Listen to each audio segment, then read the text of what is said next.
MVC classes Indiranagar Barmer में आप सभी का हार्दिक स्वागत और अभिनंदन। आज का टॉपिक है हमारा वीर दुर्गादास राठौड़। मारवाड़ के राठौड़ वंश में जसवंत सिंह प्रथम के काल में, जब जसवंत सिंह का अंतिम समय यानी कि जमरूद में 1678 ईस्वी में जब उनकी मृत्यु होती है, तब वो वीर दुर्गादास राठौड़ पर एक बहुत ही महत्वपूर्ण जिम्मेदारी, यानी कि मारवाड़ के राठौड़ जो राज्य था, उस राज्य को बचाने की जिम्मेदारी है वो वीर दुर्गादास राठौड़ पर सौंप कर गए थे।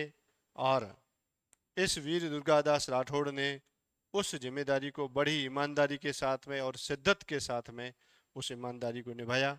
और आज हम वीर दुर्गादास राठौड़ का एमसीक्यू के माध्यम से पूरा उसके जो छोटे से छोटे और बड़े से बड़े जितने प्रश्न बनने हैं वो सभी बनाए हैं। और इसमें राजस्थान राजस्थान शिक्षा बोर्ड की किताबें वो एनसीईआरटी और शर्मा एवं पवा गोपीनाथ शर्मा तथा और वर्तमान में एक बहुत अच्छी पुस्तक आई है पप्पू सिंह प्रजापति की, वे सभी किताबें जितने भी प्रश्न वीर दुर्गादास राठौड़ और से संबंधित जिन्होंने उन्होंने किए हैं, उन सभी प्रश्नों को मैंने एक जगह कलेक्ट करके और उनकी शानदार व्याख्या भी उसके साथ में आपके सामने प्रस्तुत है। तो लीजिए शुरू करते हैं वीर दुर्गादास राठौड़। और आप सभी से एक अनुरोध रहेगा कि आप जो भी इन वीडियो को देखें तो आपके पास में कॉपी और पेन जरूर हो, क्योंकि ये बहुत ही महत्वपूर्ण आपके सामने वीर दुर्गादास राठौड़ से संबंधित आप कहें तो एक प्रकार से एक पूरे पूरे नोट्स हैं। चलिए, तो आप इनका अध्ययन भी करते जाइए और साथ में इनको नोट्स भी, जो आपके अगर नोट्स में अगर कोई कमी पेशी है तो उसको पूरा कर दीजिए। चलो शुरुआत करते हैं। वीर दुर्गादास राठौड़, मारवाड़ का अमर योद्धा। दुर्गो आस करन रो नित्य उठो बागा जाए, अमल औरंगरा उतरे दिल्ली धड़का खाए। यानी कि एक ऐसा व्यक्तित्व जिसने मुगल काल के सबसे शक्तिशाली बादशाह, मुगल बादशाह औरंगजेब की नींद उड़ा दी थी। यानी कि जब औरंगजेब को जब ये मालूम चलता था कि आज औरंगजेब है घोड़े की सवारी की है और दिल्ली की तरफ उसने कूच किया है, तब उसकी रातों की जो नींद है और दिन का चैन सब कुछ चला जाता था। और कहा जाता है कि एक बार बेगम ने पूछा था कि बीबी पूछे बादशाह इसड़ो कैम उदास, यानी कि आप इस प्रकार से क्या उदास हो। तब बादशाह वापस कहता है कि खग प्रारा खोद ली दिल्ली दुर्गादास, यानी कि उसके जो दिल्ली दुर्गादास के पास में जो कटार है, ये अपने आप में एक बहुत ही महत्वपूर्ण, और वो कटार के धनी कहे जाते हैं। तो दुर्गादास ने अपनी तलवार से खग प्रहारा, यानी कि जो उसकी तलवार की जो खग थी, जिसे छोटी कटार भी कहते हैं, उसके प्रहार से दिल्ली तक का पूरा पूरा साम्राज्य था जो मुगल मुगल काल का, उसको उसके प्रहारों से, यानी कि अपनी तलवार के प्रहार से उसने पूरा ही पूरा उसको तहस नश कर दिया है। तो ऐसे अगर ऐसा कोई अगर योद्धा है उसके साम्राज्य में और वो उसके साथ में न होकर विपक्ष में है, तो उस बादशाह की हालत कैसी हो सकती है। तो उसकी तो हम कितनी भी कल्पना करें, वो अपने आप में वास्तव में जो वो कह रहा है वो वास्तव में हकीकत है। और उसकी इस तलवार के प्रहार से 1678 में जो साम्राज्य जाता है राठौड़ वंश का, वो 1707 ईस्वी के में जब उसकी औरंगजेब की मृत्यु होती है, उस समय वो प्राप्त कर लेता है। और जसवंत सिंह का जो पुत्र एक जो जीवित बचा था अजीत सिंह, उनको मारवाड़ का राठौड़ वंश का अधिपति बनाता है। इसमें जो आपको ये यहाँ पर ये अश्वरोही, जो अश्व चढ़ी हुई इनकी मूर्तियां दिख रही है, ये सालवा कला के अंदर हम अब लगाई गई हैं। और सालवा कला के अंदर इनकी खुद की भी है और इनके पिता आस्करण जी की, दोनों की भी है। और आस्करण जी का तो वहाँ पर एक जो है आध्यात्मिक रूप से भी उनका अध्ययन जो उनको है वहाँ पर पूजा जाता है। और अभी की ये घटना है कि वर्तमान जो हमारे मारवाड़ के जो महाराजा गजे सिंह है, इनके सुपुत्र राजकुमार शिवराज सिंह, जो पोलो के एक बहुत अच्छे खिलाड़ी थे, वो घोड़े से गिर गए थे जिसके कारण उनको कोमा में चले गए थे। तब महारानी हेमलता राजे जी ने जो है ये सालवा कला तक पैदल जाने की उन्होंने मन्नत मांगी थी और उसके बाद में कहा ऐसा जाता है कि उनकी वो मन्नत पूरी हुई और शिवराज सिंह है वो कोमा से बाहर निकले और एक जो है आ, वापस उन्होंने अपना जीवन जीना शुरू किया है और अब वो स्वास्थ्य में उनका बहुत ज़्यादा सुधार होकर और आज वो दैनिक जीवन में भी वापस जो है वो अपना जीवन जी रहे हैं। तो चलिए शुरू करते हैं वीर दुर्गादास राठौड़ और इनकी जो प्रश्नों के माध्यम से। और पहला प्रश्न हमारे सामने है, प्रश्न संख्या 175। वीर दुर्गादास राठौड़ का जन्म कब व किस स्थान पर हुआ? तो इसमें आपके सामने 4-5 ऑप्शन है। इसके साथ में अगर इसमें इस प्रश्न की जो जितनी भी अच्छे से व्याख्या होनी है वो व्याख्या भी आपके सामने है, तो आप इसका अच्छे से नोट्स बनाइए और आपके लिए आपका अमूल्य समय है वो बहुत बच जाएगा। तो वीर दुर्गादास राठौड़ का जन्म, तो वीर दुर्गादास राठौड़ का जन्म हुआ है वो 13 अगस्त 1638 और गांव है सालवा कला। कौन सा गांव है? इसको बड़ा सालवा कला गांव भी कहा जाता है। अब आप थोड़ा सा विस्तृत रूप से इनको देख लीजिए कि वीर दुर्गादास राठौड़ का जन्म 13 अगस्त 1638 को हुआ और मारवाड़ के सालवा कला गांव में, और इनके पिता का नाम आपको मालूम ही है आस्करण राठौड़ है और माता का नाम कम जगह पर मिलता है और इनको इनका वंश है जो माना जाता है कि ये गुहिलों में जो है इनको गुहिलोत वंश का तो नहीं है, इनका दूसरा है एक नाम उनको मंगलिया मंगलिया जो है उन वंश से इनका जो संबंध रहा है, किसका? नेत कंवर से। तो इनकी माता का नाम नेत कंवर है, पिता का नाम आस्करण जी है और इनका संबंध है जो राव रड़मल। अगर आपने मारवाड़ के इतिहास में राव रड़मल को पढ़ा है, और राव रड़मल वो जिसने राणा मोकल की हत्या का बदला लिया था। राणा मोकल इनका भाणेज था। उसके बाद में राणा कुंभा के साथ में और राणा कुंभा के काल में वो मारे जाते हैं। तब एक दोहा प्रसिद्ध हुआ था, एक नागरची ने कहा था कि जोधा भाग सके तो भाग थारो रणमल मारा जाए, वो राव रणमल। और उनका एक पुत्र था कर्ण जी, और ये कर्ण जी के नाम पर ये जो दुर्गादास के पिता आस्करण, ये है जो राठौड़ों की कर्णोत शाखा के हैं। ठीक है। और इनका पुत्र है यानी किसका? अभयकरण है जो वीर दुर्गादास राठौड़ का पुत्र है। और इनके जो बालोतरा के अंदर एक गांव है कनाना गांव, बालोतरा जिला के अंदर कनाना गांव है जहाँ की गैर प्रसिद्ध है। और बाड़मेर और बालोतरा जब दोनों साथ में थे तब तो संयुक्त रूप से यहाँ पर थार महोत्सव होता था और थार महोत्सव का एक दिन का कार्यक्रम कनाना गांव में भी होता था। बाड़मेर के थार महोत्सव में 3 स्थानों पर कार्यक्रम होते हैं। एक जो है राजस्थान की जो जो अपने केराडू गांव में जो प्राचीन ऐतिहासिक जो है सभ्यता कहिए और परमार वंश का वहाँ पर राज्य रहा है।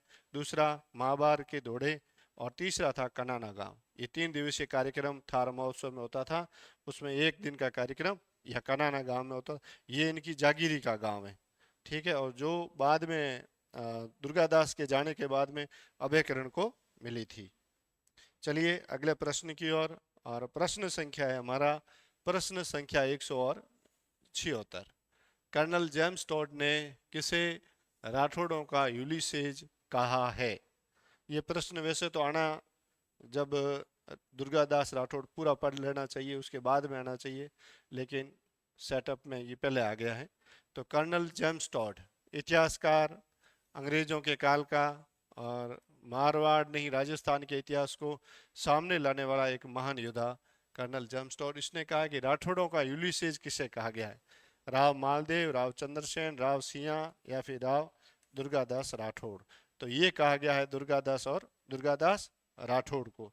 अब इनसे संबंधित और दो तो कर्नल जेम्स टॉड ने कहा है। एक तो उनको कहा है कि राठौड़ों का यूलिसेज, दूसरा राजपूताना का गैरीबाल्डी। गैरीबाल्डी एक सेनापति था जिसने अपने जो है शासक को अपना उनका राज्य पुनः दिलवाया था। वो काम किसने किया? वीर दुर्गादास राठौड़ ने। तो ये यूलिसेज भी और गैरीबाल्डी दोनों का व्यक्तित्व जो है मारवाड़ या राष्ट्र भारत के इतिहास में वो किससे मिलता जुलता है? वो हमारे वीर दुर्गादास राठौड़ से है। इसके अलावा और भी कौन सी उपमाएं हैं वो आप देखिए। इसे मारवाड़ का अणबिंदिया मोती कहा जाता है और मारवाड़ का उद्धारक कहा जाता है। यानी मारवाड़ में अगर वीर दुर्गादास राठौड़ नहीं होता तो अजीत सिंह के लिए ये राज्य प्राप्त करना तो बहुत बाद की बात ही, अजीत सिंह जिंदा भी नहीं रहते। इसलिए कहा भी जाता है कि आजकल वीर दुर्गादास राठौड़ के बारे में कहा जाता है कि दुर्गो आस करणरो नित उठ बागा जाए, अमल औरंगरा उतरे दिल्ली धड़का खाए। ऐसा व्यक्तित्व जिसने मारवाड़ का उद्धार किया। क्योंकि मारवाड़ का साम्राज्य अगर वीर दुर्गादास राठौड़ नहीं होते तो ये प्राप्त करना अजय सिंह के लिए और राठौड़ों के लिए बहुत ही मुश्किल कार्य था। तो ये तीन चार एक इनसे संबंधित उपमाएं हैं। चलिए आगे चलते हैं और प्रश्न संख्या 177 है। शाहजहां के काल के मुगल उत्तराधिकारी युद्ध। शाहजहां के काल में जो मुगल उत्तराधिकारी के युद्ध हुए थे 4, उन युद्धों में से दुर्गादास का किस युद्ध में भाग लेने का वर्णन कुंभकर्ण साधु रतनदास की पुस्तक में किया गया है या फिर मिलता है? ये प्रश्न एकदम नया है वीर दुर्गादास राठौड़ से संबंधित। वो जो 4 युद्ध हुए थे, धर्मत का युद्ध, सामूगढ़, खजुआ, देवराई, इन 4 युद्धों में से वो कौन सा युद्ध था जिसमें महाराजा जसवंत सिंह के साथ में दुर्गादास राठौड़ ने भी भाग लिया था? और कहा जाता है कि उस युद्ध में दुर्गादास राठौड़ ने इतना पराक्रम दिखाया था कि उसने उनके जो घोड़े थे वो 4 घोड़े मर जाते हैं, लेकिन ये घोड़े चेंज करते रहे और ये योद्धा युद्ध करता रहा। तो वो युद्ध था धर्मत का युद्ध। धर्मत का युद्ध जो है जो 1658 में हुआ था। कब हुआ था? 1658 में। शुरुआत के, वैसे इनसे संबंधित एक ट्रिक भी है कि धर सामू खजुआ के देव को, शुरुआत के दोनों युद्ध है वो धर्मत और सामूगढ़ वाला है वो 1658 के हैं। नीचे वाले दोनों युद्ध यानी खजुआ और देवराई वाला है वो है 1659 में। एक जनवरी का है, दूसरा मार्च का है। धर्मत अप्रैल में हुआ और अपने अप्रैल के बाद में ये हो गया, मई में हो गया सामूगढ़ का। तो ये लगातार चलने वाले युद्ध थे। और उसके बाद में जुलाई में वो जो औरंगजेब है जो अपने को दिल्ली का बादशाह भी घोषित कर देता है। तो ये एक लगातार क्रम था। तो उसमें से दुर्गादास ने किस युद्ध में भाग लिया था? तो वो लिया था धर्मत का युद्ध। ये अपने आप में एक बहुत बड़ा शानदार प्रश्न है और कभी न कभी वीर दुर्गादास से संबंधित ये प्रश्न आपकी परीक्षा में होगा। चलिए अगले प्रश्न की ओर। और प्रश्न संख्या है 178।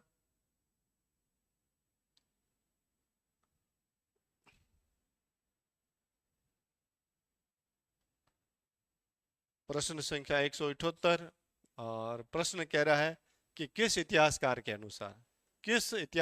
अनुसार राठौड़ों ने अजीत सिंह को मिठाई के एक टोकरे में रखकर दिल्ली से बाहर निकाला था? दिल्ली से जब अजीत सिंह को राठौड़ के सरदार जब बाहर निकालते हैं उससे संबंधित 2-3 बातें हैं। उसमें से एक बात जो है ये प्रचलित है कि अजीत सिंह को एक मिठाई का जो बड़ा जो टोकरा होता है उस टोकरे में छुपाकर और दिल्ली से बाहर निकाला था। कुछ लोग ये कहते हैं कि गोराधाय और बघेली नाम की 2 महिलाएं थी, उन्होंने जो है वहाँ से निकाला और बाद में ये वो ले गए सिरोही में एक कालिंद्री नाम का गांव है, वहाँ तक ले जाने में उनके साथ में वीर दुर्गादास राठौड़ है, मुकुंददास खींची है और ऐसे बहुत सारे जो राठौड़ योद्धा और उस समय की उनकी सेना के जो महत्वपूर्ण जो सिपाही थे वो सभी ने उन्होंने ये कार्य किया था। तो अब आपको ये बताना है कि अजीत सिंह को मिठाई की टोकरी में रखकर दिल्ली से बाहर निकालने का ये जो वक्तव्य है, ये कथन है, वो किसने कहा है? तो इसमें कामवार खां, कर्नल जेम्स टॉड तथा मोड़ोत नैन्सी या फिर कुंभकर्ण दासोत। तो इसमें कर्नल जेम्स टॉड है वो ये कहते हैं कि राठौड़ों ने अजीत सिंह को मिठाई के कटोरे में या टोकरे में रखकर दिल्ली से बाहर निकाला था। अब इसके बाद में एक दूसरा मत एक और भी है कि वीर दुर्गादास अन्य सरदारों के साथ मिलकर चतुराई से राजकुमार अजीत सिंह एवं रानियों को, एक तो बघेली नाम की महिला और दूसरी थी मारवाड़ की जो पन्नाधाय है जिसका नाम है गोराधाय। क्या नाम है? गोराधाय। इन्होंने क्या है, अजीत सिंह के स्थान पर अपना पुत्र है उसको सुलाया और वहां से जैसे तैसे करके दिल्ली से बाहर लाए और आगे दुर्गादास वगैरह ये सभी तैयार थे और यहाँ से उन्होंने इनको सीधा ही सिरोही के जो कालिंद्री गांव है वहां पर कालिंद्री के मंदिर में रखा, जहाँ पर जयदेव पुरोहित के संरक्षण में ये अजीत सिंह रहे। तो ये महत्वपूर्ण बात थी। और आगे चलते हैं अगले प्रश्न की ओर। और प्रश्न संख्या है 179। प्रश्न संख्या 179 कि अजीत सिंह को दिल्ली से निकालकर सिरोही राज्य के कालिंद्री मंदिर में छिपाने तक का कार्य मारवाड़ के किन सरदारों ने पूरा किया। यानी कि दिल्ली से सिरोही तक का ये जो सफर है पूरा करने में मारवाड़ के कौन कौन से राठौड़ सरदार, या फिर वो राठौड़ सरदार हो या फिर दूसरे हो, जो वो इसमें ये प्रश्न कभी न कभी परीक्षा का हिस्सा बनना है।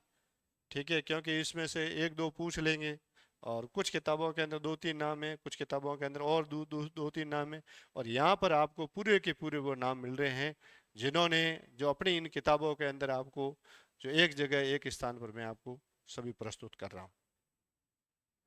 एक इस प्रश्न से संबंधित और महत्वपूर्ण बात, ये जो कालिंद्री मंदिर है जो यहाँ पर जयदेव पुरोहित की संरक्षण में इनको अजीत सिंह को रखा गया था, और जब अजीत सिंह 8 वर्ष का होता है तब जो मारवाड़ की या फिर वहाँ पर लोगों के सामने प्रस्तुत किया गया था। बाद में पालड़ी गांव है वहाँ पर नागणेची माता की जो है पूजा वगैरह करके और बाद में उनको नजरें वगैरह जो एक राजा को राजा बनता है जब टेके की दस्तूर होती है वो किया जाता है, वो किया गया था। तो इसमें एक कालिंद्री गांव है, जब इसको दिल्ली से लाया जा रहा है तब भी कालिंद्री में, और जब उसको वापस उसको राजा बनाने की बात आती है तो उस समय भी सबसे पहले इसी कालिंद्री मंदिर में ही लाया जाता है। ठीक है ना, मतलब जब दिल्ली से ये गया जहां पर उसको लुका छुपाया गया वो स्थान भी कालिंद्री है, तथा वापस पुनः जनता के सामने जब लाना था तब भी ये कालिंद्री है। ये बात आप मुख्य रूप से ध्यान रखना। अब आपको मैं बताऊं कि कौन कौन से वो सरदार थे जिन्होंने जो इनके सहायक बने हैं। तो आपको बताने में एक दो महत्वपूर्ण रूप से वीर दुर्गादास राठौड़ है और इनके साथ में गोराधाय हैं। ये गोराधाय हैं जो जसवंत सिंह प्रथम यानी अजीत सिंह के जो पिता थे उनकी धाय माँ थी जिनका नाम था रूपाधाय। क्या नाम था? रूपाधाय। ये उनकी पुत्री है। कौन? गोराधाय है, वो रूपाधाय की पुत्री है।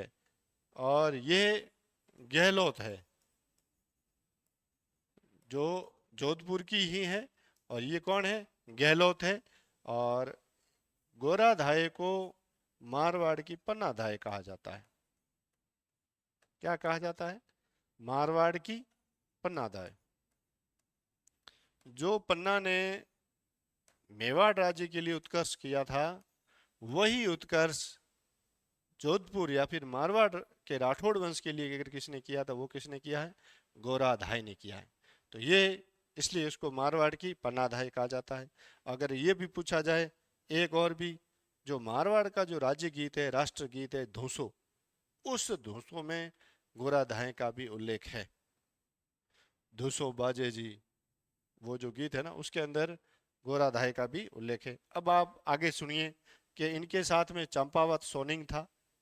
ये आप नोट कर सकते हो अपने नोट्स के अंदर। चंपावत सोनिंग, राठौड़ रणछोड़ दास, उनके साथ में रघुनाथ भाटी और मुकुंद दास खींची, ये सभी लोग थे जिनके सहयोग से दिल्ली से सिरोही के कालिंद्री गांव तक किनको लाया जाता है? अजीत सिंह को लाया जाता है। तो ये आप अपने नोट्स में शामिल कीजिए कि दुर्गादास, उसके साथ में चंपावत सोनिंग, राठौड़ रणछोड़ दास और रघुनाथ भाटी, और ये जो नाम आपको दिख रहे हैं वो तो है ही कि इसमें दुर्गादास भी है, मुकुंद दास खींची भी है, चंपावत सोनिंग भी है, और ये मतलब उपयुक्त सभी है जो इनकी मारवाड़ को मारवाड़ के राजा को बचाने की क्या करते हैं, ये सभी मतलब पूरी पूरी उसका सुरक्षा का कवच बनते। अब जब इनको सुरई में इस स्थान पर यानी कहाँ पर कालिंद्री में लाया गया है, तो वहां पर जयदेव पुरोहित, जयदेव नाम का जो ब्राह्मण है, उनके संरक्षण में इनको रखा जाता है। और ये लगभग 8 वर्ष की उम्र होती है ना, वयस्क, वयस्क पता नहीं ये कहाँ कहाँ वयस्क लिखा हुआ मिलता है, कहीं कहीं 8 वर्ष लिखा हुआ मिलता है। तो मतलब लगभग 8 वर्ष की उम्र का जो बालक होता है, तब ये वापस जनता के सामने लाया जाता है। यानी कि मारवाड़ के और भी जो सरदार थे, उन्होंने कहा कि अजीत सिंह जीवित है कि या नहीं है, ठीक है, तब उनके सामने वापस लाया जाता है, तब वो 8 वर्ष का होता है। चलिए आगे इससे संबंधित और प्रश्न। प्रश्न संख्या है 180। बड़ी गंभीर होकर और आप अपनी नोटबुक है वगैरह वो लेके बैठिए, और आपको डिटेल से, और बाद में लगभग दुर्गादास राठौड़ कहीं भी पढ़ने की आपको कोई जरूरत नहीं है। मारवाड़ के राजकुमार अजीत सिंह, मारवाड़ के राजकुमार अजीत सिंह के सुरक्षित पालन पोषण हेतु वीर दुर्गादास राठौड़ को मेवाड़ के किस शासक ने अपने यहाँ शरण देकर केलवा की जागीर प्रदान की। अब देखिए, जब ये मेवाड़ में पहुंचे हैं, तब उनको सीधा बात है कि उनको कहाँ किन से दोस्ती करनी पड़ेगी, तो वो करने की मेवाड़ के उस समय तत्कालीन शासक से। और उस समय मेवाड़ के शासक थे वो कौन थे, मेवाड़ के महाराणा राज सिंह प्रथम। कौन थे, राज सिंह प्रथम। और देखिए इतिहास में इससे संबंधित एक, अब जो अगला जो मैं आपको कथन बता रहा हूँ या तथ्य बता रहा हूँ, उसमें थोड़ी सी जो है भ्रम की स्थिति है। कहा जाता है कि अजीत सिंह की माँ थी वो राज सिंह की रिश्तेदार है। तो अब इसमें जैसे कि शर्मा और पावा में मिल रहा है कि वो तो शर्मा और पावा तो सीधा कह रहा है कि जो अजीत सिंह की माँ है वो है राज सिंह की भतीजी है। जबकि एक अन्य पुस्तक वो ये कह रही है कि वो इनकी भाणेजी है। वो भाणेजी कैसे हुई कि अजीत सिंह राणा ने जो मेवाड़ की एक राजकुमारी है जिसका नाम है राजकुंवर। क्या नाम है, राजकुंवर। और उसकी शादी हो रखी है बूंदी, बूंदी के हाड़ों में। और उसकी पुत्री है जो जसवंत सिंह प्रथम की पत्नी थी, जिसको रानी जादम भी कहते हैं। कुछ इतिहास कह रहे हैं कि जसवंत दे कहते हैं वही रानी जादम है। अब ये है तो इसमें थोड़ा सा ये कुछ भी हो, लेकिन ये इनकी रिश्तेदार जरूर है। यानी कि महाराणा राज सिंह के और अजीत सिंह रिश्ते में भी बहुत नज़दीक थे, और इसलिए भी स्वाभाविक रूप से जो उनके रिश्ते हैं, रिश्ते भी निभाने के लिए उन्होंने उनकी सहायता की। प्लस उस समय औरंगजेब और राज सिंह के जो संबंध थे वो सही नहीं थे, क्योंकि चारुमती को लेकर उनके बीच में बहुत बड़ी अनबन हो रही थी, तथा राज सिंह के काल में औरंगजेब ने जजिया कर लगाया था। तो वो भी राज सिंह इस कारण से भी औरंगजेब से जो क्या था, खफा था। और ऐसे में राठौड़ों और सिसोदियों का, या फिर राठौड़ों और मेवाड़ का एक गठबंधन बनता है। किनका, राठौड़ों और सिसोदियों का कहो या फिर मेवाड़ और मारवाड़ का कहो, एक गठबंधन बनता है। और ये गठबंधन है वो अजीत सिंह और मारवाड़ के लिए बहुत ही महत्वपूर्ण हो जाता है, और उनके लिए एक सुरक्षित स्थान। तथा उसमें मेवाड़ महाराणा ने अजीत सिंह को अपना खर्चा चलाने के लिए 12 गांव, कितना, 12 गांव में 12, ये देखिए ये बहुत ही उल्लेखनीय बात है, कितने गांवों का पट्टा दिया है, 12 गांवों का पट्टा, और केलवा की जागीर प्रदान की थी। 12 गांव पट्टे में दिए हैं और केलवा की जागीर। तथा उसके साथ में महाराणा राज सिंह ने फुल आश्वासन दिया कि राठौड़ों आप अजीत सिंह की तरफ से एकदम निश्चिंत रहिए, जब तक राज सिंह जिंदा है अजीत सिंह का कोई बाल भी बांका नहीं कर सकता। और ऐसे में उनको एक ऐसा विश्वस्त जो है सिपा सालार, ऐसा मददगार उनको चाहिए था, और वो उनको राज सिंह प्रथम के रूप में उनको मिलता है। तो ये इससे संबंधित बहुत ही महत्वपूर्ण बात। चलिए अगले प्रश्न की ओर, और प्रश्न संख्या है 181। वीर दुर्गादास राठौड़ ने राजकुमार अजीत सिंह व रानियों को किस महिला की मदद से औरंगजेब के चंगुल से छुड़ाकर सुरक्षित बाहर निकाला? ये प्रश्न वैसे पहले पहले आना चाहिए, थोड़ा बाद में आ गया है, और जो सबसे लास्ट में आना चाहिए तो वो सबसे पहले आ गया है। तो ये अपना अपना जो है, थोड़ा सा इनके बारे में आप ध्यान रखिए कि पन्ना धाय, ये पन्ना धाय उस समय थी नहीं, धीर धाय थी नहीं, इंद्र कुंवरी है, ये महाराणा राज सिंह राजा महाराजा जसवंत सिंह, अरे अजीत सिंह के काल की उनकी पुत्री है। और गोरा धाय और बाघेली, ये दोनों नाम है वो सही है। कौन से? गोराधाय और बागेली। गोराधाय ने तो अनाम उत्सर्ग किया है। दूसरा, इस बागेली नाम की महिला ने भी अजीत सिंह और दल थम्मन, ये दो पुत्र थे जो जसवंत सिंह की मृत्यु के बाद में उत्पन्न हुए थे। और उनको, दल थम्मन तो वैसे ही उनका स्वास्थ्य खराब हो गया था, बीच में उनकी मृत्यु हो गई थी। और बीच बाद में जो जीवित रहता है वो अजीत सिंह। और अजीत सिंह को दिल्ली में रखा गया था रूप सिंह राठौड़ की हवेली। कहाँ पर? यह भी प्रश्न बन सकता है कि दिल्ली में जब औरंगजेब ने कैद में किया था तब उसको कहाँ रखा गया था? तो रूप सिंह राठौड़ की हवेली में रखा गया था। और ये अब रूप सिंह राठौड़ कहाँ के हैं? ये हैं जो मारवाड़ से अलग होकर मोटा राजा उदय सिंह के पुत्र हुए थे, किशन सिंह। और उन्होंने जाके एक अलग राज्य बनाया, किशनगढ़, जो अजमेर में है। वहाँ के शासक थे रूप सिंह राठौड़, उनकी हवेली में उनको कैद कर दिया गया था। तब राठौड़ों ने एक अच्छी योजना बनाकर और इन महिलाओं के माध्यम से अ, जो है राजा अजीत सिंह को वहाँ से क्या किया, बाहर निकाला और सीधा कहाँ पहुँचा दिया, सिरोही के कालिंद्री में, जिसके बाद में वो छप्पन की पहाड़ियों में भी रहता है। और ऐसे करते करते वो अपने दुख के दिन है वो निकालता है। अब आता है प्रश्न संख्या 182। औरंगजेब इस सिसोदिया राठौड़ संघ, कौन सा? ये सिसोदियों का और राठौड़ों का संघ, से चिंतित हो उठा। और इस गठबंधन के संदर्भ में किस इतिहासकार ने कहा है कि मारवाड़ में औरंगजेब की विध्वंसकारी कार्रवाई ने राजपूतों की स्वाभाविक प्रतिक्रियात्मक भावनाओं को उत्तेजित कर दिया और उसने इस दिशा में शीघ्र कार्रवाई करना उचित समझा और उसने मोहम्मद अकबर खां के नेतृत्व में मारवाड़ के विरुद्ध सेना भेजी। ठीक है ना? तो औरंगजेब, एक ये बहुत बड़ा कथन है।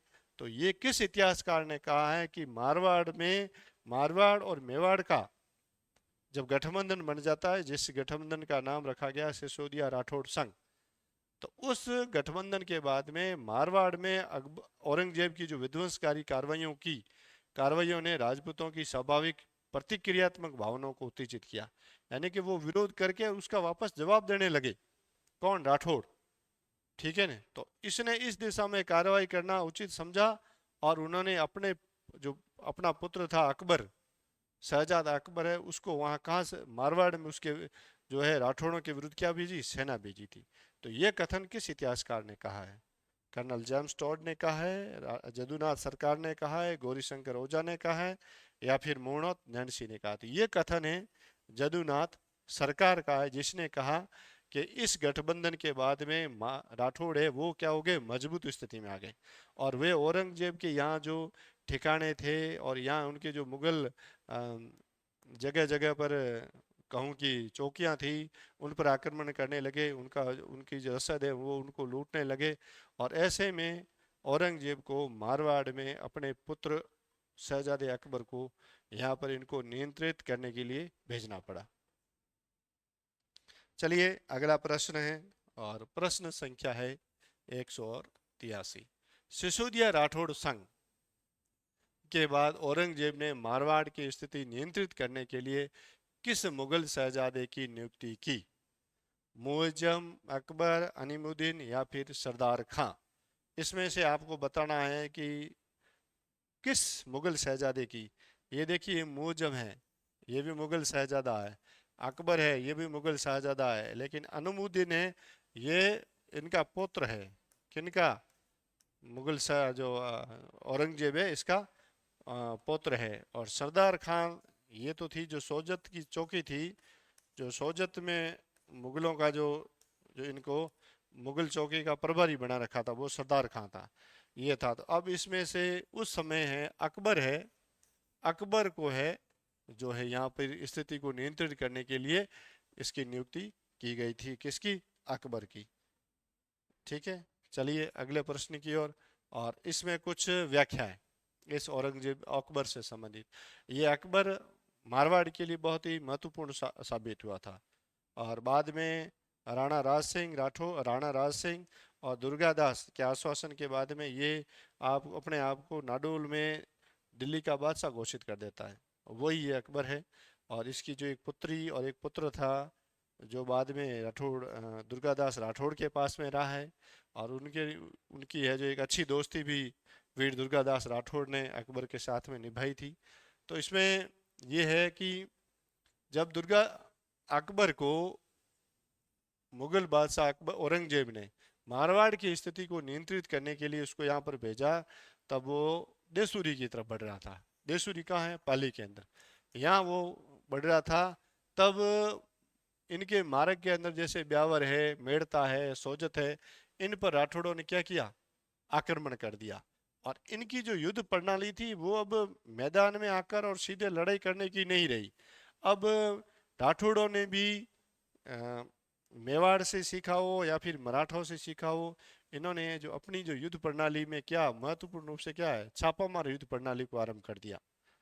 तो ये भी प्रश्न आ सकता है कि जब औरंगजेब के काल में जब अकबर को जो मारवाड़ की स्थिति पर कंट्रोल करने के लिए भेजा जाता है, तब जो राठौड़ों की जो है प्रतिक्रियात्मक जो नीति रही थी उसमें उन्होंने कौन सी युद्ध प्रणाली का जो है प्रयोग किया था?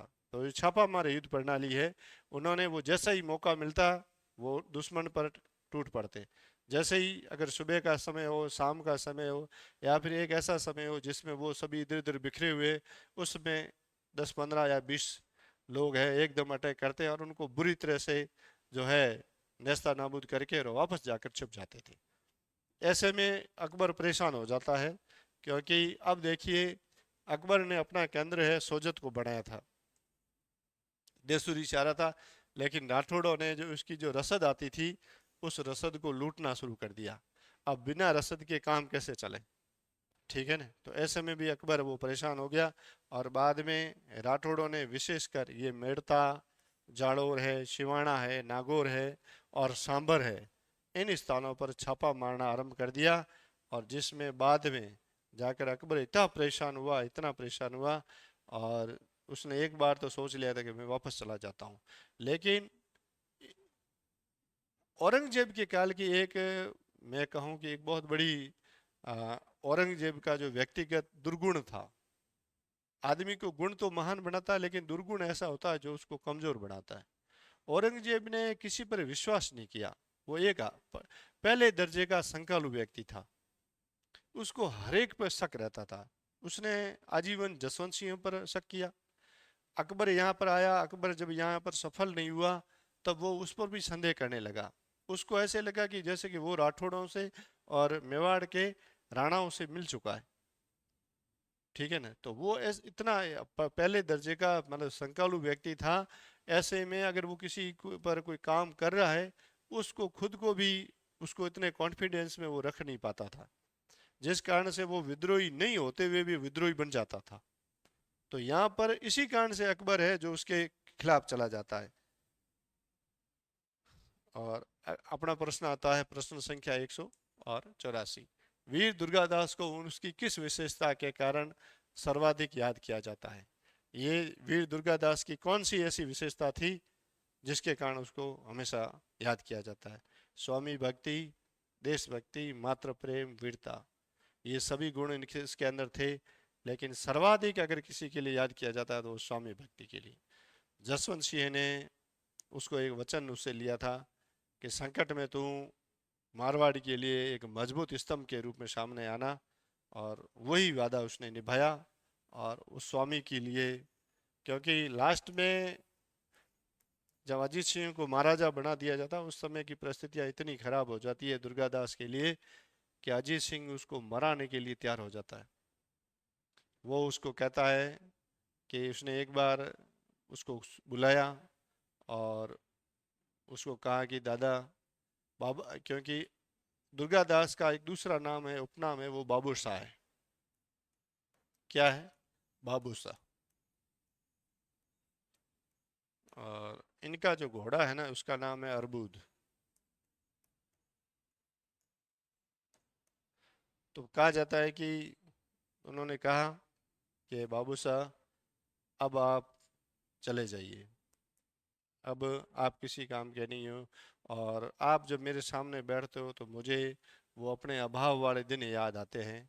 और ऐसे कर कर ये वार्ता होकर, और जैसे वो बाहर निकलने लगते हैं, तब उन्होंने बहुत सारे लोगों को, दुर्गादास ने देखा कि वो उसको मारने के लिए तैयार हैं। तब दुर्गादास वापस लौट आते हैं और अजीत सिंह से कहता है कि आपके पिता जसवंत सिंह ने, जब वो जब वो लास्ट में जब उनकी मृत्यु होती है, तो उन्होंने खजाने की चाबियां मुझे सौंप दी थी, और वो चाबियां मेरे पास में हैं, और आज मैं वो चाबियां लाया नहीं हूँ। इसलिए वो चाबियां मैं आपको सुपुर्द करके और बाद में यहाँ से निकलना चाहता हूँ। तब अजीत सिंह ने इशारा करके और उन सभी को मना कर दिया कि उनको मारना नहीं है, और वो चाबियां खजाने की लेनी है। और ऐसे में करके वहाँ से दुर्गादास निकल जाता है। और बाद में अजीत सिंह ने दुर्गादास हमेशा हमेशा के लिए अपने वतन मारवाड़ को छोड़कर यहाँ से मेवाड़, और मेवाड़ में भी वो रहते रहते, और बाद में वहाँ से चला जाते हैं उज्जैन, छिपरा, और लास्ट में छिपरा नदी के तट पर जो है वो वहाँ मारवाड़ का एक महान योद्धा हमेशा हमेशा के लिए छिपरा नदी के तट पर वहाँ पर हमेशा के लिए सो जाता है। तो ये थी उनकी स्वामी भक्ति, और स्वामी भक्ति के लिए हमेशा याद किया जाएगा किनको? वीर दुर्गादास राठौड़ को। आगे प्रश्न है, प्रश्न संख्या 185। मुगल शहजादे अकबर ने किसके आश्वासन पर स्वयं को नाडोल, पाली में 1 जनवरी 1681 को दिल्ली का बादशाह घोषित कर दिया? अब देखिए, अकबर जब यहाँ पर मारवाड़ में आया और उसने आ, मारवाड़ की स्थिति पर नियंत्रित करने की कोशिश की, उसने अपना पहले जो केंद्र बनाया वो सोजत था। लेकिन यहाँ पर भी जगह जगह मारवाड़ के राठौड़ों ने छापामार युद्ध प्रणाली के माध्यम से उसको इतना परेशान किया कि वो खुद मतलब किसी भी प्रकार से उन पर कंट्रोल नहीं पा रहा था। ऐसे में ऊपर से औरंगजेब का प्रेशर ज़्यादा आ गया था, और औरंगजेब यहाँ पर अजमेर में बैठकर और उसको यहाँ जो है पूरा वो नियंत्रित भी कर रहे थे, उसको आज़ादी भी नहीं दे रहे थे, और उसको इस इनकी स्थिति पर कंट्रोल करने का भी आदेश दे रहे थे। और ऐसे में वो दुर्गादास राठौड़ और राणा राज सिंह के संपर्क में आता है, और इन दोनों ने कहा कि तू राजपूतों का सेव कर, और तुम्हारे जो जो पूर्वज मुगल बादशाह रहे, उन्होंने राजपूतों के ही दम से आपकी जो है ये बादशाही खड़ी की है, और अगर आपको इस बादशाही को सलामत रखना है तो आप हमारा पूरा पूरा सहयोग लो। तब ये दोनों लोग कहते हैं कि तू मुगल बादशाह बन जा, और बाद में हम तुझे दिल्ली का बादशाह बना देंगे। तब महाराणा राज सिंह और दुर्गादास राठौड़, ये दो लोग हैं जो हैं, इन्होंने उसको आश्वासन दिया, और इस आश्वासन पर 1 जनवरी 1681 में नाडोल, जो चौहानों का जो आरंभिक राजधानी रही है, यानी कि शाकंभरी उनका राज्य था, तो शाकंभरी और नाडोल उनकी आरंभिक जो आरंभिक चौहानों का आरंभिक राज्य था वो यहाँ नाडोल में था।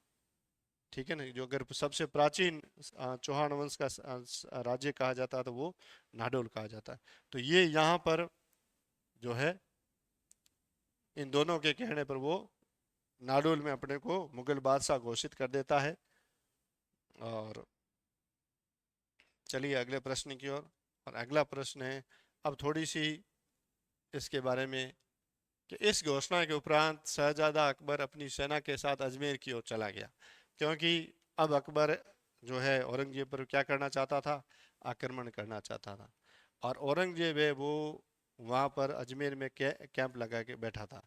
लेकिन यहाँ पर अकबर के साथ में धोखा होता है, और कहते हैं कि औरंगजेब के पास में अकबर है, अकबर के साथ में दुर्गादास राठौड़ भी मिल जाता है। लेकिन औरंगजेब को जब इस बात का पता चलता है कि अकबर ने खुद को दिल्ली का बादशाह घोषित कर दिया है, तब वो कूटनीति का जो है एक माध्यम अपनाता है और वो इस गठबंधन में दरार पैदा करने के लिए जाली पत्र तैयार करवाता है, और जो एक कूटनीति का बहुत बड़ा महत्वपूर्ण हिस्सा बन जाता है। और वो जो है उसके अंदर वो लिखता है कि उसके बारे में कि शहजादा अकबर और दुर्गादास के मध्य क्या हो जाती है, और राठौर जो अविश्वास की स्थिति उत्पन्न हो जाती है, और इस अविश्वास के कारण दुर्गादास और राणा राज सिंह वगैरह है वो अकबर का साथ छोड़ देते हैं, और ऐसे में अकबर अकेला रह जाता है। और अकबर की सेना है जो जो है अकबर का जो सेनापति था वो सभी सभी जाकर किसके साथ में मिल जाते हैं, औरंगजेब के साथ में मिल जाते हैं। और ऐसे में अकबर है वो अकेला जो 350 घुड़सवारों के साथ में अकेला रह जाता है। वो 2-3 दिन तक इधर जो है राजपूताने में दौड़ता रहता है, और जब राजपूत राठौड़ों को इस योजना का पता चलता है तब उसको वापस अपनी शरण में लेते हैं अकबर को, और यहाँ से दुर्गादास उसको लेकर चला जाता है दक्षिण में संभाजी के पास में। अब आगे है प्रश्न संख्या 186। मुगल शहजादे अकबर के विद्रोही होने के समाचार किसने मुगल बादशाह औरंगजेब को दिए? कभी कभी प्रश्न ये भी बन सकता है, क्योंकि सब सर्वप्रथम ये जानकारी किसने दी कि मुगल जो शहजादा है वो विद्रोही बन गया है, तो ये जानकारी दी थी शहाबुद्दीन ने। दूसरा इसमें नाम ये जो तहबर खां आ रहा है ये अकबर का सेनापति था, और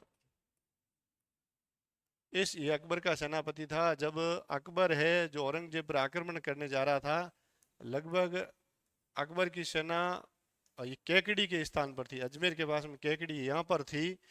तब के तैबर खां को औरंगजेब एक संदेश भेजता है, और उसमें वो कहता है कि अगर अपने बच्चों की और खुद की जान बचाना चाहता है तो अकबर को छोड़कर हमारे साथ में आ जा, ताकि तेरे जो बच्चे हैं उनको हम जो गुलामों की तरह बेचेंगे नहीं और तुझे भी माफ़ कर देंगे। तब अकबर को ये तहबर कहाँ है वो उसके जो है अ, जो उनका जो जमावड़ा जहाँ था वहाँ पर अकेला सोता हुआ छोड़कर वो तैबर खां औरंगजेब की सेना में आ जाता है, लेकिन जो शाही सेना होती है वो इस तैबर खां को क्या कर देते हैं, मार देते हैं। और फिर पीछे रह जाता है औरंगजेब और अकबर। और औरंगजेब ने एक और कूटनीति अपनाई, एक जाली पत्र दुर्गादास के नाम पर तैयार किया, अकबर के नाम का किया, और दुर्गादास के पास में पहुंचा दिया। इससे भी राठौड़ों और अकबर के बीच में भ्रम की स्थिति उत्पन्न हो गई, और ऐसे में दुर्गादास वगैरह वो भी इनसे निकल गए। ऐसे में अकेला रह गया अकबर, 350 घुड़सवार, और वो 2-3 दिन तक यहीं ऐसे भटकता रहा, और बाद में पुनः वह उसकी सहायता पहुंच जाते हैं।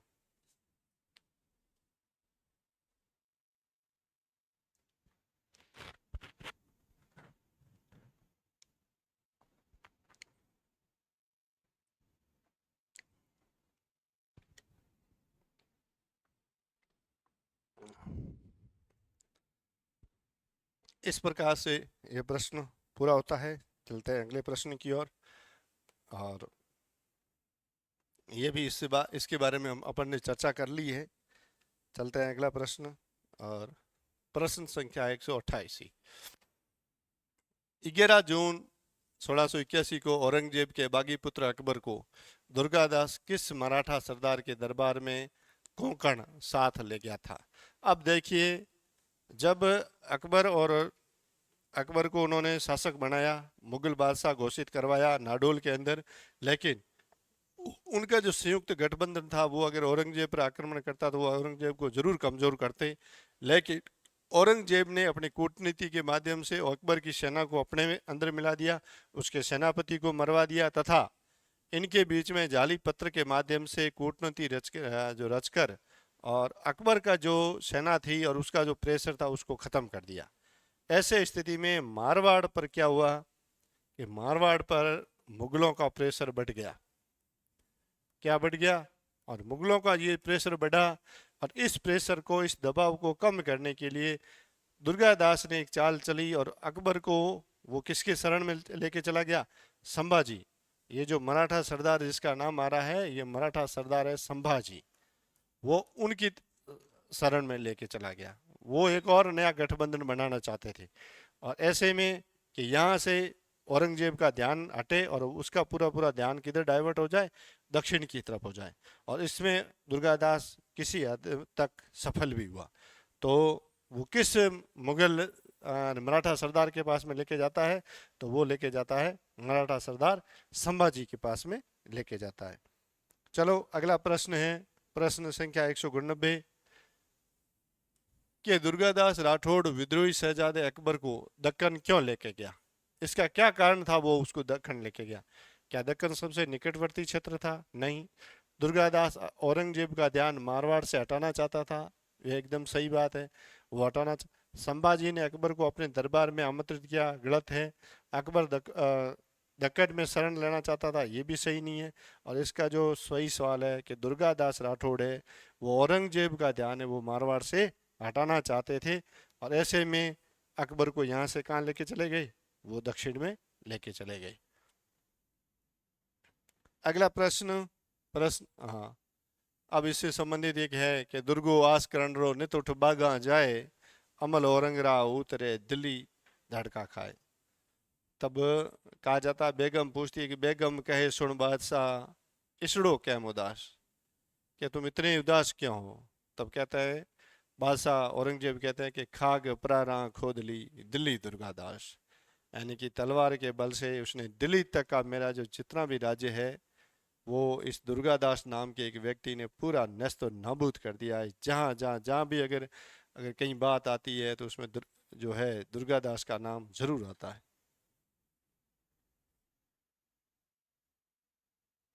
अगला प्रश्न, प्रश्न संख्या 190, औरंगजेब के दक्षिण में प्रस्थान करने पर मारवाड़ में राठौड़ों के दमन के लिए किसकी नियुक्ति की? अब देखिए, औरंगजेब के दक्षिण में प्रस्थान करने पर जब अकबर और वीर दुर्गादास राठौड़ वगैरह सभी दक्षिण में चले गए और इसके साथ में और दक्षिण में भी मराठों की स्थिति बहुत ही मजबूत थी और वहां पर औरंगजेब वैसे दक्षिण की स्थिति को लेकर बहुत चिंतित था, तब उसने मारवाड़ में राठौड़ों के दमन के लिए किसे नियुक्त किया? सरदार खां, अनीमुद्दीन, मुअज्जम या फिर बुलंद अख्तर? तो इसमें अनीमुद्दीन है जो औरंगजेब का पोता है, इसकी वो है नियुक्ति करता है। लेकिन अनीमुद्दीन भी है जो मारवाड़ के राठौड़ों को दबा नहीं पाता है। और ऐसे में कुछ समय के बाद में अकबर और दुर्गादास राठौड़ भी वापस आ जाते हैं। तो इसमें आप देखिए कि दक्षिण भारत में मराठों की शक्ति बढ़ने के कारण औरंगजेब अपनी सैन्य शक्ति को दक्षिण के लगानी पड़ी और राठौड़ों की इस कार्रवाई में औरंगजेब का ध्यान वो किधर चला गया, दक्षिण में केंद्रित हो गया। और राठौड़ वो एकदम क्या हो गए, स्वतंत्र हो गए, राठौड़ों को खुली छूट मिल गई, वो अनीमुद्दीन से दबने वाले नहीं थे। और ऐसे में इनका जो मुगलों का जो मेन चौकी कहो या फिर इनका महत्वपूर्ण केंद्र था वो कहाँ था, सोजत था। और इस सोजत में जो है इनका जो सेनापति कहिए या फिर यहाँ पर इस चौकी का प्रभारी था वो सरदार खां। और जैसे ही अकबर औरंगजेब यहाँ से निकला और राठौड़ों ने इस पर आक्रमण किया सोजत पर, और सरदार खान को क्या कर दिया, इसको यहाँ से भगा दिया, यानी कि सोजत पर इनका क्या हो गया, आक्रमण जो अधिकार हो गया और उन्होंने उसको बुरी तरह से लूटा। अब अब इसमें इसके बाद में ये अलीमुद्दीन को यहाँ का तो जिम्मेदारी तो मारवाड़ के राठौड़ों को नियंत्रित करने की सौंप दी, लेकिन वो इसके कब्जे में नहीं आए। तब अब ये देखो डीडवाना और मेड़ता, पहले तो इन्होंने क्या कर दिया, सोजत था और सोजत में था सरदार खां। सोजत में कौन था, सरदार खां, ये इनकी इस चौकी का प्रभारी था। इस सरदार खां को भगा दिया यहाँ से, चल गया यहाँ से, भाग जाओ। ये यहाँ से भाग गया और उसके बाद में डीडवाना और मेड़ता, इन दोनों स्थानों को भी जो नागौर के अंदर है, डीडवाना और मेड़ता, इनको भी क्या कर दिया, यहाँ बुरी तरह से लूटा था राठौड़ों ने। अब डीडवाना और करके एक नया जिला भी बना है। और फिर है अजीत सिंह को वापस, अब क्या हुआ कि राठौड़ है वो मजबूत स्थिति में हो गए हैं। तब राठौड़ है अब अजीत सिंह को मारवाड़ में लाने की क्या कर रहे हैं, तैयारी कर रहे हैं। और ये समय आ जाता लगभग 1687। देखिए प्रश्न संख्या 191, अजीत सिंह को मारवाड़ का शासक कब स्वीकार किया गया? यानी कि अब देखिए कि क्या औरंगजेब का पूरा ध्यान था दक्षिण की तरफ, और ऐसे स्थिति में मारवाड़ के राठौड़ों ने अब अजीत सिंह को सबके सामने लाने का प्रयास किया। और ऐसे में वो समय आता है जब उसको है जोधपुर का स्वामी स्वामी बनाया जाता है। वो है 23 मार्च 1687। 23 मार्च 1687। सबसे पहले पालड़ी गांव, कौन सा स्थान है? पालड़ी गांव। इस पालड़ी गांव नामक स्थान पर लाया जाता है, और यहाँ पर नागणीची माता का मंदिर है। और उस नागणीची माता के मंदिर में पूजा अर्चना की जाती है। और उसके बाद में अजीत सिंह को सभी ने क्या कर दिया? नजरें भेंट की और अपना शासक घोषित किया।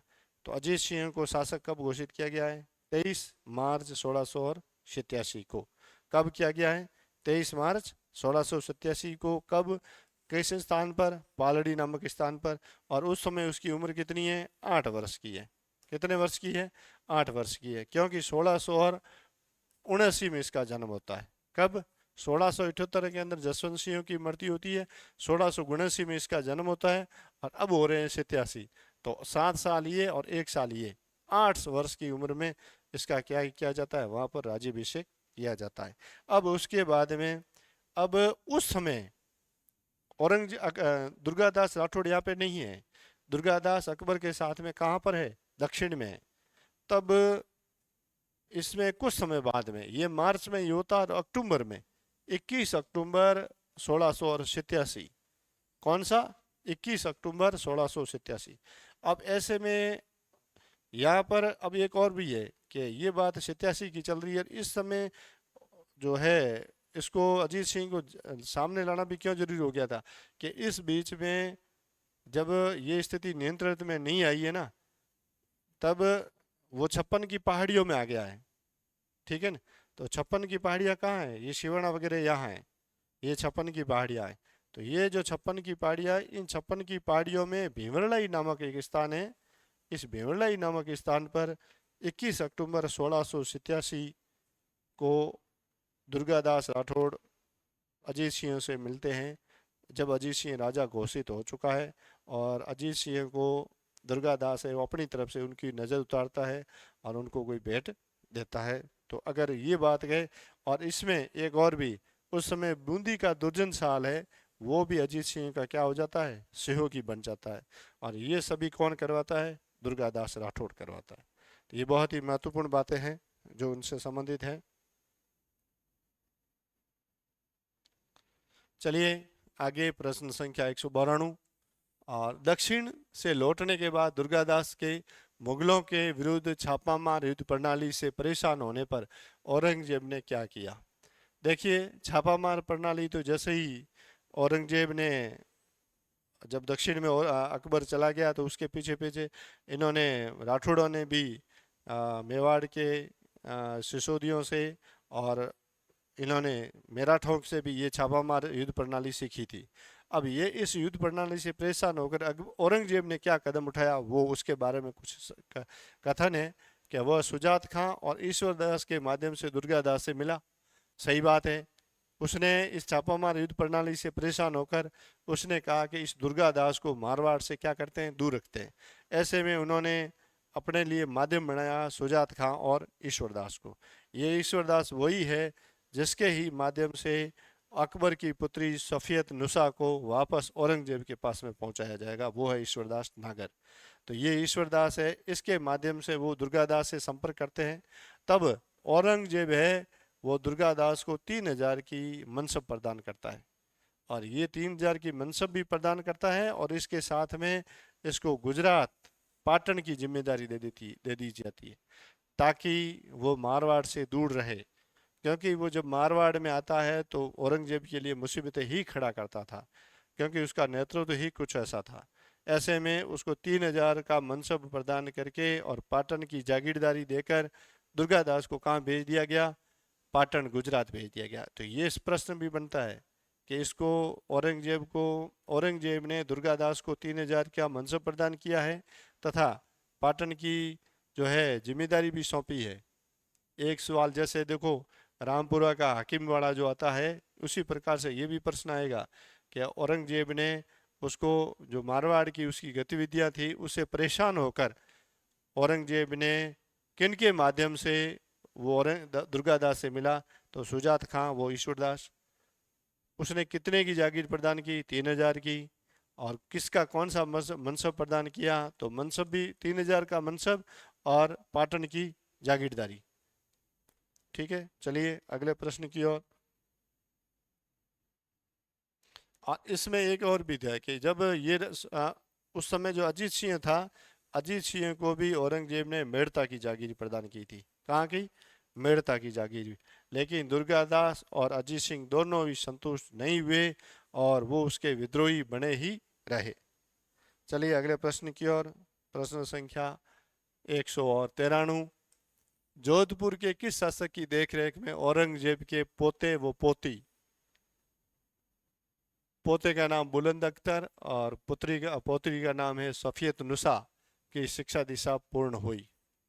अब अगर किस शासक के देख रेख में, तो उस समय मारवाड़ में शासक के रूप में तो किसकी बात होगी कि जसवंत सिंह के बाद में उसका पुत्र, भले वो शासक बना हुआ विधिवत रूप से या नहीं, तो शासक की बात आए तो आपको कहना पड़ेगा अजीत सिंह।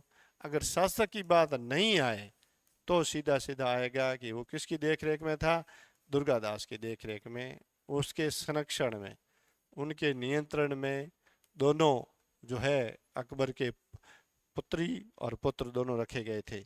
और दुर्गादास ने अकबर से किए गई जो दोस्ती है वो निभाई, मित्रता निभाई। इन्होंने इन दोनों के लिए उनकी जो इस्लाम धर्म की जो शिक्षा व्यवस्था है उसकी भी विधिवत रूप से इन्होंने उस जिम्मेदारी को निभाया। और कहा जाता है उसके लिए उन्होंने एक मुस्लिम महिला थी जो शिक्षिका थी, उसकी भी नियुक्ति कर रखी थी। ठीक है ना? तो ये अपने आप में जो औरंगजेब और दुर्गादास है वो अपनी मित्रता की भी एक मिसाल थे। और ये है। ठीक है, चलो अगले प्रश्न की ओर। अब इससे संबंधित एक और कथन भी है, ये बहुत ही वास्तव में बड़ी उक्ति है कि इनको बाड़मेर जो रखा कहाँ गया था? तो जूना पत्रासर जो बाड़मेर है वहाँ पर इन दोनों को रखा गया था, और जगन्नाथ रामचंद्रोत की देख रेख में, यानी उनकी जो पूरा पूरा रखने का। देखिए दो प्रश्न यहाँ से बन सकते हैं अगर ये बात आए दुर्गादास से संबंधित कि अजीत सिंह को किसकी देख रेख में रखा या किसके संरक्षण में, तब तो आएगा जयदेव पुरोहित या फिर ब्राह्मण। या ये पूछा जाए कि अकबर के जो पुत्री और पुत्र था उसको किसके संरक्षण में या फिर देख रेख में, तो जगन्नाथ दास रामचंद्रोत है, इनकी देख रेख में इनको क्या क्या किया था? छोड़ा गया था। अब बाद में एक एक जब इनको वापस औरंगजेब को पेश किया जाता है, तब औरंगजेब सफियत नुसा से पूछता है कि औरंगजेब वो है दुर्गादास है वो कैसा है, उसका रूप कैसा है, वो स्वभाव से कैसा था, तो उसने तुम्हारे प्रति कैसा व्यवहार किया, तुम्हें तुम्हारे धर्म से तुम्हारे धर्म को धर्म से विधर्मी बनाने की तो कोशिश नहीं की। तब सफियत नुसा कहती है कि बाबो कह पुकारती, बाबो कह पुकारती जानू ने उनरो वेश, यानी कि मैंने तो वो कभी सामने मेरे सामने आई नहीं। कहा जाता है कि वो पर्दा करके, और जब भी क्योंकि वो बच्ची बड़ी हो गई थी तब दुर्गादास राठौड़ है उससे पर्दा करके मिलते थे, यानी कि बीच में पर्दा रखा हो, पर्दे के दूसरी तरफ दुर्गादास होते थे और इस इधर सफेद नुसा और ये बच्चे होते थे। तो कि बाबो कह पुकारती जानू नहीं उनरो वेश, यानी कभी मैंने तो उनको देखा ही नहीं है। कारण कि निज नैण सु देखो नहीं दुर्गेश, यानी कि मैंने मेरी जिंदगी में कभी दुर्गादास को देखा नहीं, लेकिन उनकी रोबीली आवाज को जरूर हमेशा सुना था। और जब ये बात जब औरंगजेब सुनता है तब औरंगजेब बहुत ही दुखी होता है, व्यथित होता है कि मैंने इनके साथ में इतने जुल्म किए हैं और उन्होंने मेरे साथ में, मेरे पोते और पोतियों के साथ में एक जो व्यवहार जैसा करना चाहिए वैसा किया है, तब वो रो देता है। तो ऐसा व्यक्तित्व वीर दुर्गादास राठौड़, उसके बारे में चलते हैं अगले प्रश्न की ओर। प्रश्न संख्या 194। दुर्गादास द्वारा औरंगजेब को उसके पौत्र व पोत्री को उसके सामने प्रस्तुत करने से प्रश्न होकर दुर्गादास को निम्न में से कौन से परगने भेंट किए गए? अब देखिए, बाद में औरंगजेब ने कहा था कि क्योंकि दुर्गादास और अकबर जब दक्षिण से यहाँ लौटते हैं, तब यहाँ पर औरंगजेब ने अकबर के पीछे मुअज्जम को लगा दिया था, और ऐसे में अकबर यहाँ से चला गया फारस। और बाद में कहा जाता है कि वहाँ पर किसी युद्ध में वो मारा जाता है। और इधर उसकी स्थितियाँ इसकी अनुकूल नहीं थी, इस कारण से अकबर यहाँ से चला गया, लेकिन अपने पुत्र और पुत्री की जिम्मेदारी किस पे छोड़ के गया? दुर्गादास पर। अब जब अकबर वहाँ मारा जाता है, तब औरंगजेब को अपनी पोत्री और पौत्र की जो है उनकी जो है उनको क्या हो जाती है? चिंता होती है। तब वो किन्हीं माध्यम के माध्यम से वो औरंगजेब दुर्गादास से संपर्क करते हैं। तब ये इनको जब वापस उनको प्राप्त किया जाता है, तब वो खुश होता है। तब उसके बारे में एक उक्ति भी है, उसके बारे में अपन आगे अध्ययन करेंगे। तो जब जैतारण, मेड़ता और शिवाना, ये है तीनों जागीरें हैं औरंगजेब ने खुश होकर दुर्गादास राठौड़ को दी थी। जैतारण, मेड़ता और शिवाना की। कहा जाता है कि शहजादा अकबर, ठीक है ना, ये है। और आगे चलते हैं। अब देखिए, एक वो कहानी है, कहावत है। एक दिन, अब जब ये इस प्रकार से उन्होंने औरंगजेब ने अपनी पुत्री और पौत्री पौत्री और पुत्री जो पौत्र था उसके साथ में जब औरंगजेब दुर्गादास ने व्यवहार किया, तब उससे खुश होकर एक दिन औरंगजेब दुर्गादास से कहता है कि एक दिन औरंग यूं कहे, तन वालो कहीं विशेष। दुर्गादास से पूछता है कि तुझे सबसे प्रिय वस्तु क्या है? एक दिन औरंग यूं कहे, तने वालो कहीं विशेष, मांगो मोक्षो देव में। यानी कि आप जो भी आपको सबसे ज्यादा प्रिय हो, जो भी राज खजाना वगैरह जो चाहिए वो मांगो मोक्षो देव में। आस करण दुर्गेश, हे आस करण के दुर्गादास, तुझे जो चाहिए, जो सबसे ज्यादा तेरे को प्रिय हो, जितना तेरे को खजाना चाहिए इतना मैं तेरे को दूं, और तू मांग जो भी तेरे को मांगना हो। तब दुर्गादास कहते हैं कि खग वालो जग वालो, वालो मरुधर देश। यानी कि मुझे मेरे जो है राज्य के पक्षी जो है वो अच्छे लगते हैं, मुझे ये पूरा संसार अच्छा लगता है। और वालो मरुधर देश, यानी कि जो मेरा मरुधरा है, मेरी मारवाड़ धरा है, वो सबसे मेरे को अच्छी लगती है। श्याम धर्म वालो सदा, यानी कि जो श्याम धर्म, यानी कि जो मेरा धर्म है वो मुझे हमेशा प्रिय लगता है। और नित वालो नरेश, और मेरा जो शासक है, मेरा जो मैं जिसके अधीन काम कर रहा हूँ, वो मुझे हमेशा नित प्रसन्न जो है वो वाला है, सबसे प्रिय है। अगर तुझे कुछ देना है तो हमारा जो मारवाड़ का राज्य है वो वापस दे दे। तब उसने औरंगजेब ने कहा कि तू जो मांगे वो मांग ले, एक और मारवाड़ है वो अजीत सिंह के लिए मत मांग। तब उसको वो ये तीन जागीरें हैं यहाँ का, वो जागीरदार उसको किसको दुर्गादास को बनाया जाता है। अगला प्रश्न है प्रश्न संख्या 195। दुर्गादास ने मुगल शहजादे अकबर की पुत्री सफियत नुसा को किसकी मध्यस्थता से मुगल बादशाह औरंगजेब को सौंपा था? जगन्नाथ रामचंद्रोत, ईश्वरदास नागर, मुकुंदास खिंसी या फिर चंपावत सोनिंग? तो इसका उत्तर होगा ईश्वरदास नागौर। क्या होगा? ईश्वरदास नागौर है। अब देखिए, इसमें एक बात और है कि दुर्गादास ने इन दोनों को किसके संरक्षण में रखा? तो एक नाम कभी कभी गिरधर जोशी भी आता है और दूसरा नाम आता है जगन्नाथ रामचंद्रोत। तो ये दोनों भी कुछ किताबों में गिरधर जोशी भी मिल रहा है और किसी में जगन्नाथ रामचंद्रोत भी मिलता है। तो ये भी है, और इसके साथ में एक और भी है कि औरंगजेब जो है, औरंगजेब के दरबार में जब सफियत नुसा को औरंगजेब के दरबार में पहुंचाया गया था, तब उसके साथ में गया था मारवाड़ से वो ईश्वरदास नागर गया था। तो अगर ये दो प्रकार से प्रश्न आएगा कि एक तो ये कि दुर्गादास ने मुगल शहजादे अकबर की पुत्री सफियत नुसा को किसकी मध्यस्थता से मुगल बादशाह औरंगजेब के पास सौंपा या उसको सौंपा, तो आएगा ईश्वरदास नागर। लेकिन इसी कार्य के लिए औरंगजेब ने भी एक व्यक्ति नियुक्त किया था जिसका नाम है सुजात खां। वो अगले प्रश्न के अंदर।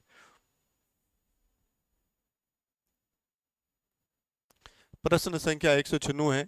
औरंगजेब ने अपने पौत्र व पौत्री को दुर्गादास से प्राप्त करने की जिम्मेदारी किसे सौंपी थी? ये प्रश्न आएगा। 100% आएगा। और इसके अंदर आप कंफ्यूज होंगे, उसके अंदर आप ईश्वरदास नागर करोगे, और हकीकत में ईश्वरदास नहीं है। ईश्वरदास तो दुर्गादास से उस बच्ची को ले जाकर वहां पहुंचाने का कार्य करता है, यानी कि मारवाड़ की तरफ से मध्यस्थता करने वाला ईश्वरदास है। लेकिन इससे पहले उन्होंने दुर्गा औरंगजेब ने भी इनसे मिलने के प्रयास किए, तो वो जिम्मेदारी उसको किसे सौंपी थी, तो वो थी सुजात खां। कौन थी? सुजात खां नाम का व्यक्ति था, उसको ये जिम्मेदारी सौंपी थी कि उनको ढूंढो, वो कहाँ हैं और उनको कैसे ले जाया जा सकता है, वो कार्य सौंपा था सुजात खां को। चलो अगला प्रश्न, और प्रश्न है प्रश्न संख्या 197 कि दुर्गादास ने किस मुस्लिम शहजादे के पुत्र और पौत्री को संरक्षण दिया। अब किस मुस्लिम शहजादे की, अगर शासक का पूछे तो आप किसका नाम लोगे, तो शासक का पूछोगे तो आप औरंगजेब लोगे। अगर मुगल शहजादा पूछे तो वो आएगा अकबर। प्रश्न संख्या 198 है, मारवाड़ के निष्कासन के बाद दुर्गादास को मेवाड़ राज्य में क्या पद दिया गया। अब देखिए, बाद में जब अजीत सिंह शासक बन जाते हैं और उनको राज्य प्राप्त हो जाता है, तब स्थितियां मारवाड़ की चेंज हो जाती है और दुर्गादास पर अजीत सिंह है वो शक या फिर उस पर विश्वास नहीं करता है, और ऐसे स्थिति में एक दिन दुर्गादास यहाँ से चले गए। इसके बारे में कहा जाता है कि महाराजा अजमाल री जद पारख जानी। क्या कहा गया है कि महाराजा अजमाल री जद पारख जानी दुर्गो देसा काटियो। यानी अजमाल यानी कि अजीत सिंह की उस दिन परीक्षा हुई, उनकी जो परख हुई कि दुर्गो देसा काटियो, यानी कि दुर्गादास जैसे स्वामी भक्त को उन्होंने देश निकाला दे दिया। और दुर्गो देसा काटियो, महाराजा अजमाल जद पारख जानी दुर्गो देशा काडियो और गोला गांगाणी, यानी कि उनका जो गोगाणी गागाणी नाम का जो गांव था वो ठिकाना दुर्गादास का था, वो उन्होंने किसी और को सौंप दिया। तब जाकर दुर्गा जो अजीत सिंह कि अजीत सिंह कैसे किस प्रकार का व्यक्ति था उसके बारे में असली परीक्षा होती है, यानी कि वो कान का कच्चा था। और डॉक्टर गौरी शंकर हीराचंद ओझा ने भी कहा है कि कान का कच्चा मारवाड़ का कौन सा शासक है, तो वो है अजीत सिंह। तो ये इससे संबंधित बात है।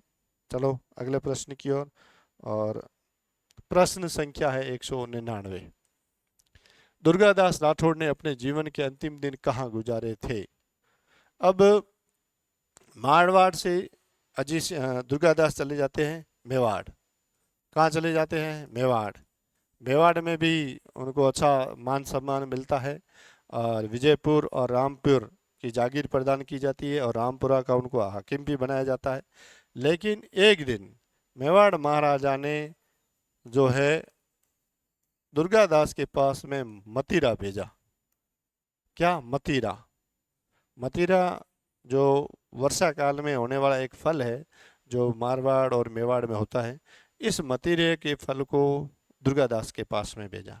इस मतीरे का जब संधि विच्छेद करते हैं तो क्या अर्थ निकलता है? मती यानी कि नहीं, रो, मती रो, रो मतलब रहना, मती यानी कि नहीं, यानी कि वो एक प्रकार से मना कर रहे हैं कि अब आप यहाँ पर मत रहो, मती रहो, मत रहो। ऐसे में दुर्गादास राठौड़ ने कहा, अपने जितने भी जो सिपा सलार वगैरह थे उनको कहा कि चलो अब यहाँ से, अब अपन को यहाँ नहीं रहना है। तब ये यहाँ से चले जाते हैं उज्जैन। उज्जैन में कहाँ पर? क्षिप्रा नदी के तट पर। वहाँ पर दुर्गादास राठौड़ अपना अंतिम समय निकालते हैं। कहाँ पर? उज्जैन में। कहाँ पर? उज्जैन में। कहाँ पर? क्षिप्रा नदी के तट पर। कहाँ पर? क्षिप्रा नदी का तट। इस क्षिप्रा नदी के तट पर जो है उज्जैन के अंदर जो कुंभ भरे जाते हैं ना, उसमें से एक कुंभ महाकुंभ यहाँ भी भरा जाता है। इसी नदी के, यहाँ पर 3 नदियों का संगम है। ये जो जो अब यहाँ पर उनकी 22 नवंबर 1718 को मृत्यु हो जाती है। अब यहाँ पर आपको बहुत सारे ऐसे प्रश्न मिलेंगे जो आपको कहीं की किताबों में नहीं मिलेगा, वो आप थोड़ा सा अच्छे से नोट कर लेना। एक तो ये है कि यहाँ जो इनकी जो जो छतरी बनी हुई है, उस छतरी को वर्तमान में कहते हैं चक्र तीर्थ स्थान है। कौन सा है? ये चक्र तीर्थ स्थान है, उस पर उनकी छतरी बनी हुई है। ठीक है। अब सर्वप्रथम वहाँ पर जब दुर्गादास की मृत्यु हो जाती है, तो दुर्गादास की मृत्यु के बाद में सर्वप्रथम वहाँ पर मूर्ति कौन जो है वो छतरी बनाता है, तो वो बनाते हैं मेवाड़ महाराणा संग्राम सिंह द्वितीय। उसके बाद में जब वो छतरी जो जीर्ण शीर्ण हो जाती है, उस समय जो मारवाड़ के जो महाराजा गजय सिंह द्वितीय है, उन्होंने इस छतरी की वापस अच्छे से इसको एक मूर्त रूप दिया, और ये चक्र तीर्थ नामक जो स्थान है वहाँ पर उन्होंने इसकी अच्छे से व्याख्या की। अब थोड़ा सा आप इसके बारे में डिटेल से, जितने भी जो दुर्गादास से संबंधित अच्छे अच्छे प्रश्न हैं जो यहाँ पर बहुत सारे आपको मिलेंगे। माई एड़ा पूत जन जेड़ा दुर्गादास, मार गंडा सो राखियो बिन थांबे बिन आकाश। यानी कि माँ अगर जन्म देना है तो ऐसे पुत्रों को जन्म दे जैसे दुर्गादास। मार गंडा सो राखियो, यानी कि उन्होंने तलवार या फिर ऐसा जो खंजर ऐसे एक स्थान पर जो रख दिया जहाँ पर कोई जो कोई न तो किसी थांबे पे था, किसी थंबे पे था, न किसी आकाश में था, ऐसे स्थान पर उन्होंने, यानी कि एक ऐसा साम्राज्य जो मुगल बादशाह का था उसके मतलब छाती के अंदर जो छुरा घोंप कर और उससे राज्य प्राप्त कर लिया था। तो ऐसे पूत को माँ तू जन्म दे। तो अब दुर्गादास का पिता है, इसका नाम आस्कर्ण, ठीक है। और इनकी जो जो बड़ा सालवा कला है यहाँ पर 400 वर्ष पुरानी है, वो छतरी बनी हुई है, और इसका 2022 में जीर्णोद्धार करवाया गया। और ये जो जीर्णोद्धार करवाया गया, ये दुर्गादास की पिता की जो 400 वर्ष पुरानी ये छतरी, उसका जीर्णोद्धार हुआ है। और यहीं पर वीर दुर्गादास की 12 फीट ऊंची छतरी का निर्माण जन सहयोग से किया गया है। कहाँ पर? बड़ा सालवा गांव में। और ये जो मैंने शुरुआत में जब अपना वीडियो शुरू हुआ था, वहाँ पर एक जो छतरी बनी हुई है घोड़े पे चढ़ी हुई, वो इसी सालवा कला गांव की है। अब उसके बारे में और बातें। महाराजा गजय सिंह जो वर्तमान में हैं, इनका पुत्र है युवराज शिवराज सिंह। ये घोड़े से गिर गए और कोमा में चले गए। तब महारानी हेमलता राजे जी ने उनके लिए मन्नत मांगी थी, तब वो मन्नत पूरी हुई, वो कोमा से बाहर आए और एकदम स्वस्थ जीवन जी रहे हैं। कौन? युवराज शिवराज सिंह। तब उन्होंने यहाँ तक की पैदल यात्रा भी की है। कहाँ पर? आस्कर्ण जी के जो छतरी तक। तो वो आस्था का स्थल भी बन गए, वो आस्कर्ण जी की छतरी बनी है। अब इसकी आप ये देखिए कि वर्तमान में भेड़ भाखरी लोहावट है, यहाँ पर भी दुर्गादास की मूर्ति लगाने की जो है स्थापित करने का यहाँ पर निर्णय लिया गया है। उसके अलावा मसूरिया जोधपुर के अंदर सालवा कला, ये 2022 में स्थापित हो चुकी है, रक्षा मंत्री राजनाथ सिंह ने स्थापित की है।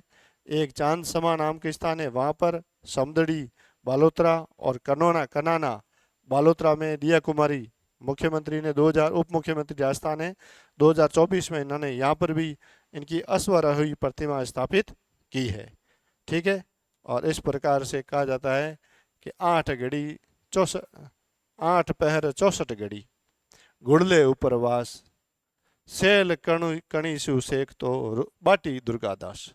ऐसा व्यक्तित्व अपने अंतिम समय में और उज्जैन छपरा नदी के तट पर अपना जीवन पूर्ण करता है। और ऐसे व्यक्ति से हमें अच्छी सीख लेनी चाहिए। ऐसा स्वामी भक्त मारवाड़ के और नहीं इतिहास में भी मिलना बहुत मुश्किल है।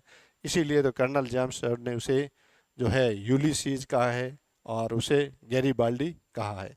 और आप सभी से मेरा एक निवेदन रहेगा कि ये नोट्स है लगभग 7-8 किताबों का, बहुत ही जो मेहनत करके बनाया गया है। और आप इस वीडियो को बड़े ध्यान से देखिए, और आप इसमें से अगर जो उचित समझते हो तो वो चीज़ें आप नोट करना, क्योंकि ये लगभग 4-5 दिन की मेहनत का परिणाम है। और आप सभी को बहुत बहुत धन्यवाद।